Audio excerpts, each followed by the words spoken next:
Un climatiseur super efficace. Et quand on dit super efficace, sans rentrer dans trop de jargon.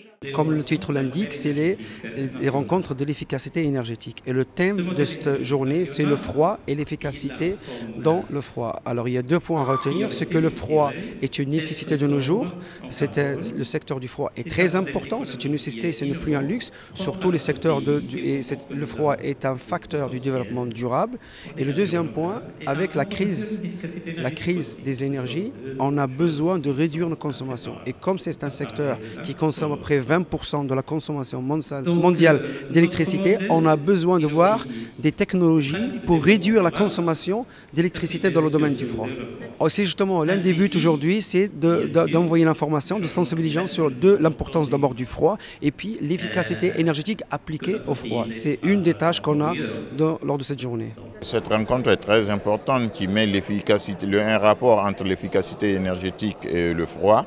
Le froid, c'est de l'énergie et donc parler de l'efficacité énergétique, c'est de parler du froid. Comme vous le savez, le froid, c'est un secteur très important pour le développement socio-économique de nos pays que nous devons apprendre à développer un peu plus.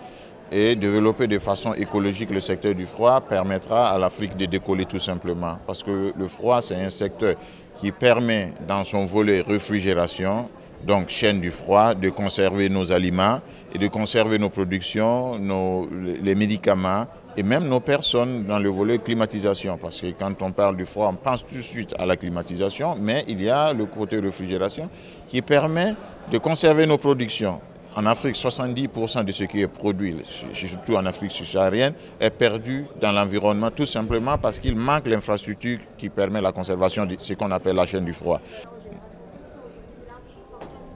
Malheureusement pas, et nous justement nous profitons de votre micro pour lancer un appel à tous les téléspectateurs et auditeurs des émissions radio et nous invitons d'ailleurs aux acteurs de la communication de communiquer encore plus dans le domaine du froid pour permettre aux citoyens lambda de savoir que le froid ou les décideurs lambda, le froid c'est pas le climatiseur, le froid c'est toute une série d'appareillages qui permet de vivre bien et mieux aujourd'hui parce que la vie moderne ne peut pas exister sans le secteur du froid.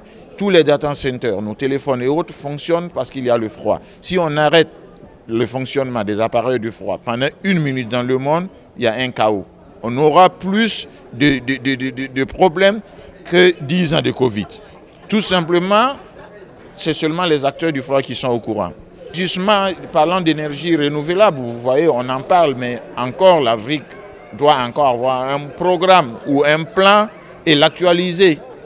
Et bien sûr, le mettre en pratique. Jusque-là, on parle, mais on n'agit pas. En Afrique, nous sommes le continent le plus bavard, mais on a le plus riche, mais on a les mendiants les plus célèbres en Afrique. On attend toujours que les illusions viennent d'ailleurs. C'est le moment que les Africains se réveillent, qu'ils pensent à développer l'Afrique par les moyens qu'ils ont. Je vous dis simplement, on est en train de parler de la COP parce que dans 2015, ils ont promis de donner 100 000 milliards. Donc depuis 2015 jusqu'à aujourd'hui, ça fait 7 ans, donc ça fait 700 000 milliards qui n'ont pas été donnés par les pays pollueurs. Non. Chaque pays africain, il y a 54 pays africains. Chaque pays met 10 milliards de son budget de l'État, ça fait 540 milliards par an.